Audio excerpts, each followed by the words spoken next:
Well, like you said, my name is Kerry McCall. I'm with Longhorns for Christ. I've been very touched by these testimonies this week, and that's why I'm very happy to introduce you to sophomore biology major Andrea Sanchez. Hey guys. I love you too.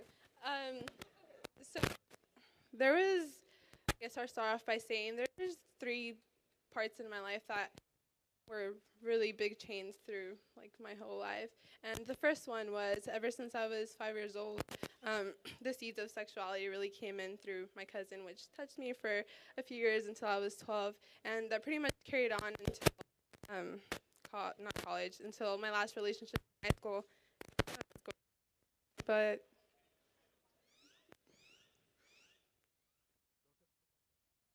so yeah, that was the first chain that I really had a hold on me, which was the chain of sexuality that carried on through high school.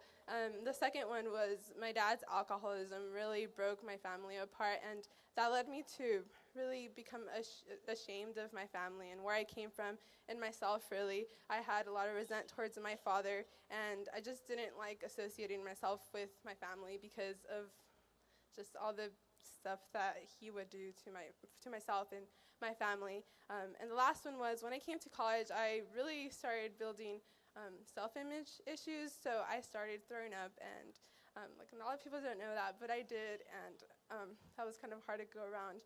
But once I realized the one thing that I wasn't fully embracing, or the one truth that I didn't realize I was fully understanding of what it meant for me to be a Christian, and for me to be loved by Jesus, what it meant for Christ to have died on that cross for me. And that meant that Satan has no authority over me, and that every chain that has a hold on me, that's all because I'm holding on to him, because I am letting Satan come and keep that chain onto me. And when I realized that truth, I started praying words of confidence and words of faith and words of declaring that Christ, in your name, I declare that these chains of brokenness and these chains of sexuality will be broken, because you have already done it for me on the cross. And that's something that I didn't really realize before I started praying with confidence, because before I would pray with defeat, really, and I would just let Satan come, and I would open the door for that. And another thing that I realized through this whole moment of brokenness, and when I was throwing up and I was doing all these things, I wasn't realizing, and I didn't have my eyes open to all the brokenness that was around me. So though I was broken, 2 Corinthians 1:4 says that we receive the comfort of Christ so that we can turn around and comfort all the other people that are broken just as much as we are, and that they're not receiving the comfort of Christ that we've received. So through the brokenness and through the darkness that I was just going through all this, I wasn't looking around, and I wasn't doing what I was called to do, and that was to comfort others through the love that Christ has given me. So that's another thing that I want to encourage you guys.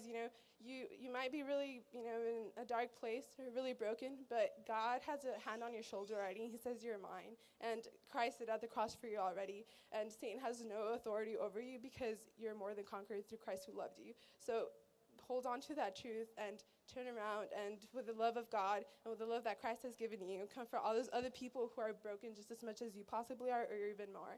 So just hold on to that truth and praise Jesus for the fact that Christ did it at the cross, and that we don't have to fight anything anymore, because it's been done for us already. So that's pretty much it.